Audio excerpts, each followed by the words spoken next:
एक वक्त का किस्सा है। एक गांव में मीठा और बिट्टू दो दोस्त रहते थे। उन्होंने एक कश्ती बनाई और समंदर में जाकर वो मछलियां पकड़ते थे और उन्हें बाजार में बेचते थे। एक दिन वो दोनों कश्ती में सवार होकर काफी दूर चले गए। बिट्टू ने सोचा अब हम काफी दूर आ चुके हैं, यही मछलियां पकड़ने की ठीक जगह है। मीठे भाई ये जगह बिल्कुल ठीक है मछलियाँ पकड़ने के लिए, इससे आगे जाएंगे तो खतरा हो सकता है। अरे बिट्टू तुम फिक्र क्यों करते हो, हम थोड़ा सा ही तो आगे आए हैं। आज मैं बड़ी मछली पकड़े बगैर वापस नहीं जाऊंगा। ये कहकर वो समंदर में जाल डाल देते हैं। अभी कुछ ही देर गुजरती है कि अचानक जाल में कुछ हरकत होने लगती है। बिट्टू जल्दी से जाल ऊपर खींचता है तो देखता है कि इसमें एक जल परी होती है। बिट्टू इस जल परी को कश्ती पर लाता है तो वो बेहोश होती है। अरे वाह, आज तो हमारे हाथ में बहुत बड़ा खजाना लग गया है। इस जल परी को बेचकर हम बहुत अमीर हो जाएंगे।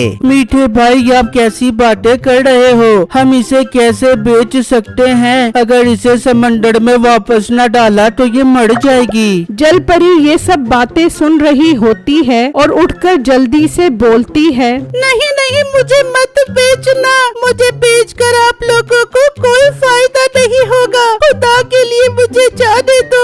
वाह वाह, ये जल परी तो बोलती भी है। ये जल परी तो मार्केट में बहुत अच्छे दामों में बिकेगी। मीठे भाई आप क्या कह रहे हो, हमें इसे आजाद कर देना चाहिए। बिट्टू मीठे को बहुत समझाता है लेकिन मीठे के दिल में बहुत लालच आ जाती है। नहीं, मैं इस जल परी को नहीं जाने दूंगा। इसे तो मैं बेचकर बहुत अमीर होना चाहता हूँ। मुझे जाने दो, मैं तुम्हें एक बहुत खूबसूरत मोती देती हूँ, उसे बेचकर तुम्हारे पास बहुत पैसा आ जाएगा। बिट्टू को ये सब सुनकर उस पर बहुत तरस आ जाता है और वो जल परी को आजाद कर देता है। तो जल परी बिट्टू को एक मोती देती है और बिट्टू का शुक्रिया अदा करके वापस समंदर में चली जाती है। मीठे को बिट्टू पर बहुत गुस्सा आता है और वो मन ही मन में सोच रहा होता है कि जब तक बिट्टू मेरे साथ है ये हमेशा मेरे और मेरे पैसों के बीच आता रहेगा। मुझे इससे छुटकारा हासिल करना होगा। जब वो दोनों किनारे पर पहुंच जाते हैं तो बिट्टू कहता है, मीठे भाई आप क्या सोच रहे हो? मैं सोच रहा हूँ कि मोटे आइंदा मैं तेरे साथ काम नहीं करूँगा।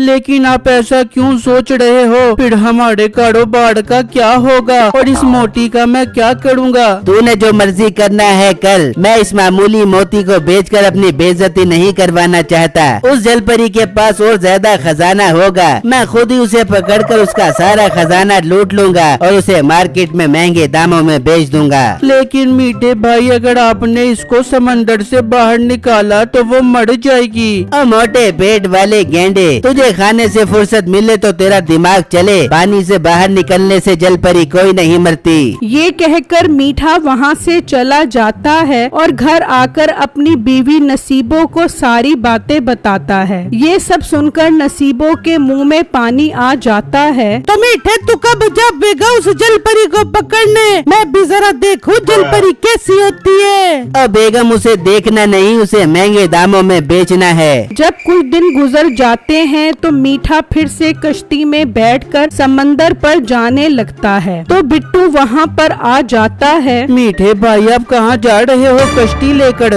मोटे कश्ती लेकर मछलियाँ पकड़ने जा रहा हूँ और अपनी पुप्पी का निकाह पढ़वाने जा रहा हूँ। पर मीठे भाई आपकी मेहरबानी होगी, आप उस जल परी को कोई नुकसान मत पहुँचाना। नहीं पहुँचाता कोई नुकसान, अब मेरा दिमाग ना खराब कर। फिर मीठा कश्ती लेकर आगे जाने लगता है और बिट्टू भी वहाँ से चला जाता है और घर आ जाता है। क्या हुआ बिट्टू, आज आप घर जल्दी क्यों आ गए? कोई मछली हाथ नहीं लगी? बेगम आज मछली का शिकार करने का दिल नहीं कर रहा। बिट्टू आप मुझे कुछ परेशान लग रहे हो, सब ठीक तो है ना? बेगम मुझे आज मीठे भाई के इरादे कुछ ठीक नहीं लग रहे थे। मुझे शक है वो जरूर जल परी को पकड़ने गए होंगे। मैं नहीं चाहता कि वो जल परी को कोई नुकसान पहुंचाए। बिट्टू हम एक काम करते हैं, हम मीठे भाई के पीछे चलते हैं और जल परी की जान बचाते हैं। बेगम ये आपने अच्छा मशवरा दिया है, हमें ऐसा ही करना जाना चाहिए। फिर वो दोनों घर से निकलते हैं, जबकि दूसरी तरफ मीठा समंदर में जाल डालता है। जब थोड़ी देर गुजर जाती है तो जाल में उसे कुछ महसूस होता है। जब वो जाल बाहर निकालता है तो उसमें एक शीशे की बोतल होती है। समंदर में शीशे की बोतल, जरूर इसमें जिन होगा जिसे आजाद करवा के मैं अपना गुलाम बना लूंगा और उससे खजाना चोरी करवा कर बहुत अमीर बन जाऊंगा। जबकि बिट्टू और उसकी बीवी समंदर पर पहुंच जाते हैं। बेगम, हमें जल्दी से समंदर में आगे जाना होगा, इससे पहले कि मीठे भाई जलपरी को नुकसान पहुंचा दे। फिर बिट्टू और उसकी बीवी कश्ती में बैठकर जाने लगते हैं तो दूसरी तरफ मीठा बोतल का ढक्कन खोल देता है तो उसमें से एक चुड़ैल निकलती है। बिट्टू और उसकी बीवी समंदर में काफी आगे आ जाते हैं तो उनकी नजर मीठे और चुड़ैल पर पड़ती है। हाय बिट्टू, ये जलपरी तो बहुत खौफनाक है। बेगम, ये जलपरी नहीं, मुझे तो ये चुड़ैल लग रही है। हमें इनके करीब नहीं जाना चाहिए, यहीं रुककर देखना चाहिए। इंसान, तूने मुझे क्यों जगाया? मैं सो रही थी। मैंने चुड़ैल बाजी आपको इस बोतल से आजाद करवाया है, अब मुझे इसके बदले बहुत सारा खजाना दो।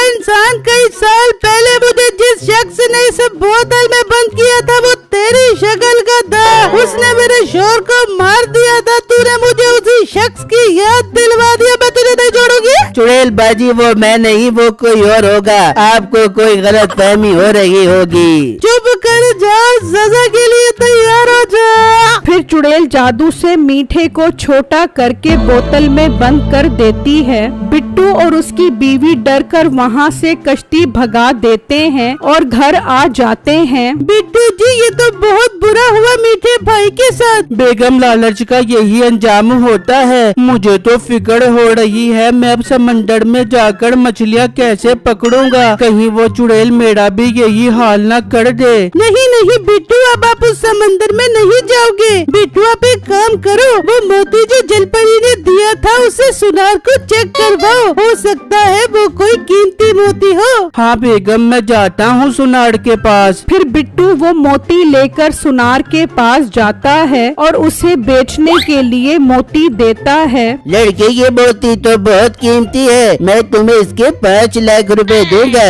भाई, आप मजाक तो नहीं कर रहे? लड़के, मैं क्यों मजाक करूंगा, मैं वाकई तुम्हें इसके 5 लाख रुपए दे सकता हूँ। ठीक है भाई, मुझे 5 लाख रुपए दे दो। फिर वो बिट्टू को 5 लाख रुपए देता है। बिट्टू उन पैसों से मिठाई की दुकान खोल लेता है। अरे भाई साहब, लगता है आपने नई दुकान खोली है। मिठाइयाँ तो आपकी बहुत अच्छी लग रही है। जी भाई, मैंने अभी नई दुकान खोली है। मेरी मिठाइयाँ बहुत अच्छी हैं और खालिश दूध और घी की बनी हुई हैं। भाई साहब, मुझे 5 किलो मिठाइयाँ पैक कर दो, हमारे घर शादी है। अगर आपकी मिठाइयाँ अच्छी लगी तो मैं रोज आपसे मिठाइयाँ लिया करूँगा। जी भाई, आप मेरे से मिठाइयाँ ले जाओ, आपको मिठाइयाँ बहुत अच्छी लगेंगी। और उसका काम बहुत अच्छा चलने लगता है।